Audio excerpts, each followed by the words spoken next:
Bien, dans cette vidéo, on va essayer de rappeler un petit peu le principe de l'approximation des états quasi-stationnaires. Donc l'idée, c'est lorsque vous avez des mécanismes réactionnels en cinétique chimique, et il faut essayer de déterminer des équations qui vont piloter l'évolution des concentrations au cours de la réaction, au cours de l'évolution. L'idée, c'est que le système d'équations est en général assez complexe rapidement, et on essaie de mener certaines approximations, en particulier identifier des espèces qui sont formées assez difficilement mais consommées très rapidement, ce qu'on appelle les intermédiaires réactionnels, et ce qui permet en général de simplifier assez fortement la résolution du système tout en ayant une solution acceptable. Alors on va travailler sur ce mécanisme modèle très élémentaire qui est présenté ici.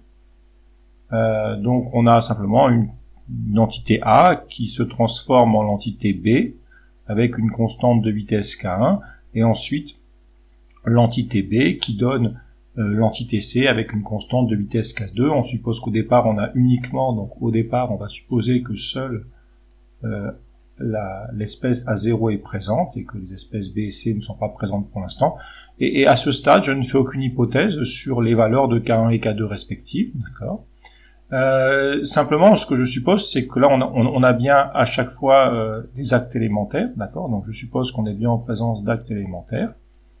Donc, je pourrais appliquer les lois de vitesse avec les exposants qui sont égaux au coefficient stoichiométrique. Alors, on peut commencer par écrire le système d'équations.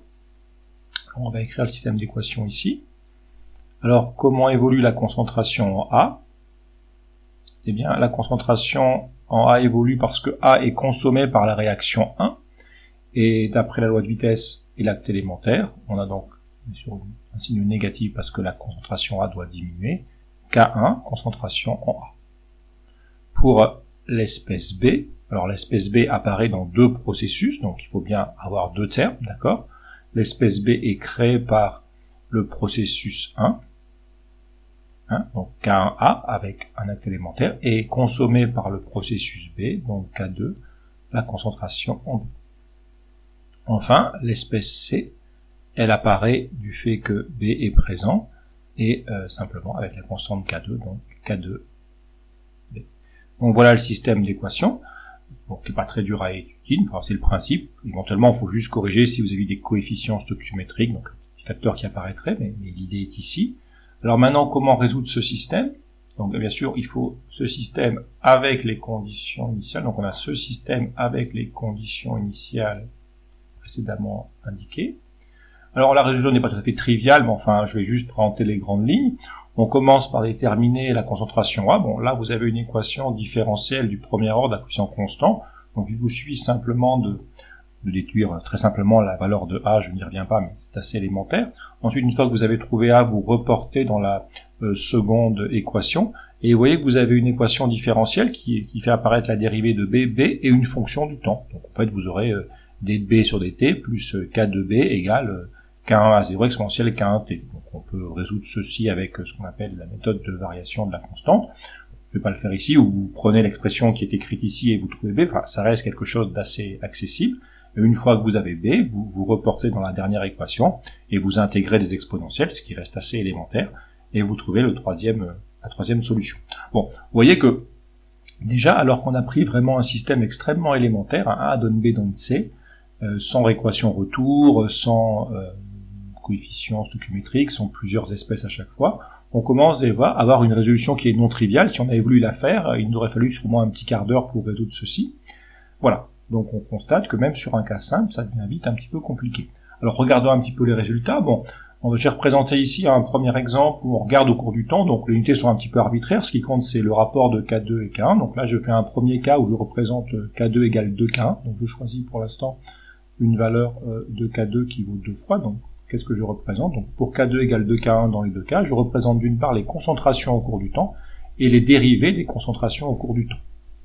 L'unité de temps est un peu arbitraire, bon, c'est une unité de 1 sur K1 si vous voulez, mais des secondes ou des minutes si ça vous arrange, ça n'a pas vraiment d'importance.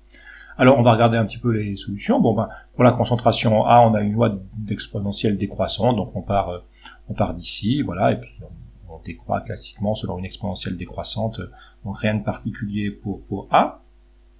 Alors on comprend bien que, eh bien, dans un premier temps, B va apparaître, donc il faut bien déjà, une fois que vous consommez le A, ben, A forme du B, donc c'est pour ça qu'au départ, ben, quand A est consommé, B apparaît.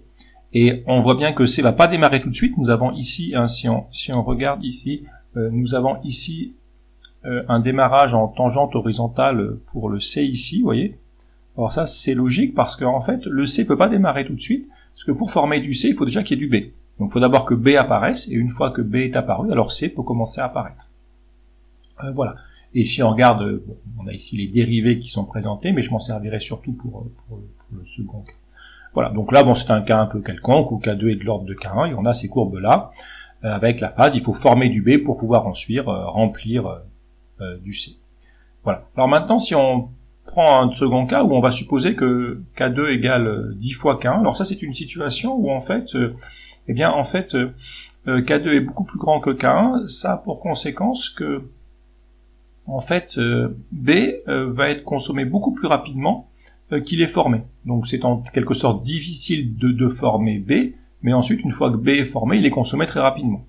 Alors voyons maintenant la forme des courbes. Alors c'est là qu'on voit les courbes, c'est pour ça que B, vous voyez, si vous comparez les deux courbes, vous constatez que, eh bien, entre cette courbe-ci et cette courbe-là, on voit bien que la concentration en B va beaucoup moins progresser, tout simplement parce que dès que B va être formé, eh bien vous allez directement le repasser en C. Dès que B va apparaître, B donne immédiatement du C, c'est pour ça que B ne peut pas, vous ne pouvez pas former beaucoup de B, parce que dès que vous formez B, il devient du C.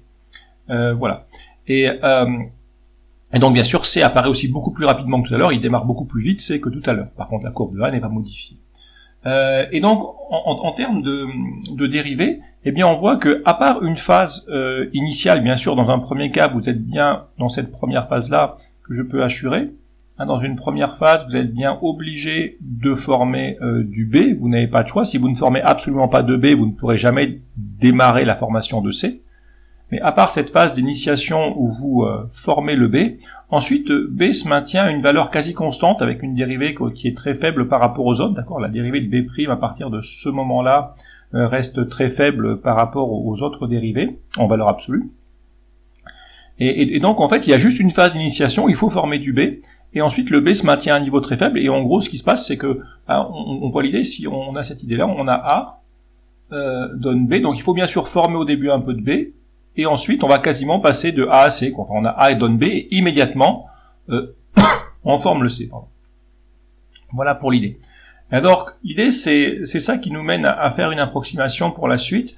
Alors, on peut pas faire l'approximation, ça c'est pas réaliste. Donc, bien sûr, une première idée, ce serait peut-être de se dire, ben, en fait, la concentration en B, elle va globalement être faible par rapport aux autres pendant un certain temps, mais ça, c'est une approximation qui serait trop violente si vous faites ça, parce que vous pouvez pas faire ceci. Ça, c'est pas possible parce que si vous faites ça, vous pourrez jamais former C, quoi. Si vous mettez B égale 0, vous pourrez jamais former le C. Donc, faire une approximation un peu plus subtile, qui est en fait ce qu'on appelle l'approximation des états quasi stationnaires, l'approximation de Bodenstein, qui consiste à supposer que pendant quasiment tout le processus, eh bien, la dérivée de B par rapport au temps reste très faible en valeur absolue par rapport aux autres. Alors, c'est de dire qu'en fait que B est qualifié d'intermédiaire réactionnel.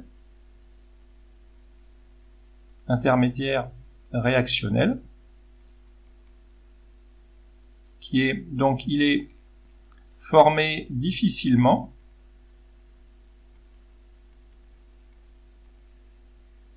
et consommé rapidement. Et donc, il va toujours se maintenir à un état de concentration. Enfin, vous aurez quasiment un plateau de concentration tout le long, et donc la dérivée au cours du temps sera quasiment nulle. Bien sûr, ceci n'est possible, hein, comme on l'a vu, que si K2 est très grand devant K1. Voilà l'hypothèse.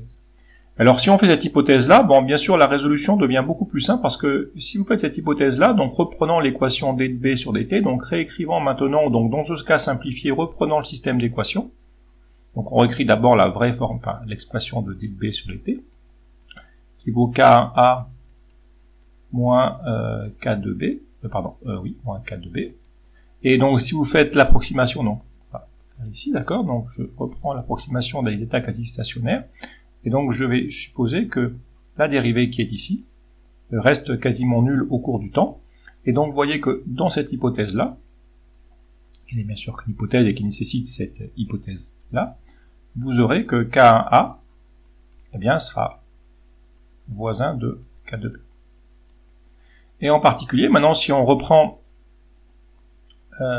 l'équation de D de C, donc si on compare les deux maintenant, on peut réécrire maintenant DA et D de C, donc je vais l'écrire ici.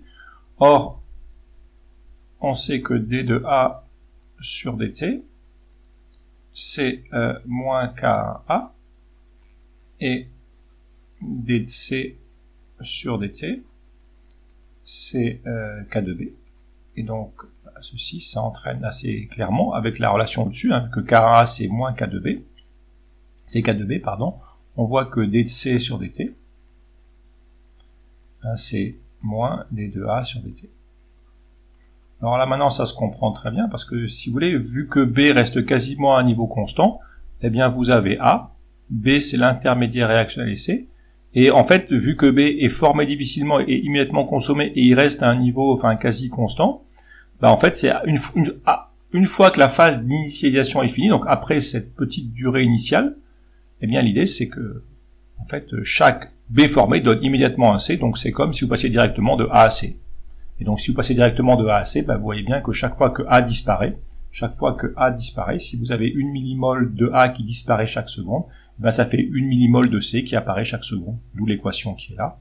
Et ensuite, on en déduit donc que la concentration C plus la concentration A, si on intègre, eh bien, ça doit être une constante qu'on appelle, enfin, c'est la valeur initiale A0, d'accord, qu'on a appelé A0 pour la suite. Et donc, forcément, connaissant l'expression de A, ça fait que la concentration de C au cours du temps, c'est juste A0, facteur de 1 moins exponentielle moins K1 de T. Donc l'idée de cette approximation, c'est que vous voyez que dans ce cas-là, la résolution est beaucoup plus simple. Vous voyez, j'ai juste à écrire cette hypothèse-là. Une fois, donc j'écris toujours le système d'équations, j'écris le même système d'équations qui est ici. Mais une fois que ici, je suppose environ égal à 0, d'accord? Eh bien, dans ce cas-là, la résolution devient tout à fait triviale, alors que dans notre cas, bon, on n'a pas fait la résolution, mais elle nous aurait pris sûrement un quart d'heure ou 20 minutes. Alors, on peut se poser la question de la véracité, finalement, de cette réponse. Eh bien, j'ai tracé ici, alors, trois courbes. La courbe de A, bon, juste reproduite. La courbe de C, qui est la courbe précédente, donc j'ai pris K2 égale 10 K1. Donc, la courbe de C, qui est ici en rouge, hein, en trait plein, celle-ci, c'est exactement la courbe qui est ici. Hein. C'est la même courbe qui est ici, là. Et j'ai superposé à cette courbe en C, eh bien, l'approximation qui est là, donc l'approximation qui est là, d'accord. En fait, ça, c'est ce que j'ai appelé la concentration de C, si vous voulez, AEQS. Voilà. Et donc, cette concentration en C, elle est faite en pointillé, et on constate que, bien sûr, à part, forcément, le démarrage où il faut former, à part cette zone-là, où vous avez l'étape où vous devez quand même former un peu de B pour pouvoir lancer la réaction. Ensuite, on constate que les courbes en pointillé et la courbe en trait plein se suivent relativement. Donc, il y a un petit écart, mais encore là, on n'a pris qu'un facteur 10. Si on a pris un facteur 100, ça serait encore beaucoup plus confondu, d'accord? Donc, la conclusion, c'est de dire qu'avec cette approximation, on obtient une solution extrêmement simple à traiter. Et la résolution donne des résultats quand même relativement satisfaisants, où la courbe de l'AEQS s'approche de façon assez satisfaisante de la courbe théorique. Donc voilà pour cette idée, pour en gros le principe de l'AEQS, pourquoi on fait l'AEQS et qu'est-ce qu'on peut espérer comme résultat. Voilà, je vous remercie.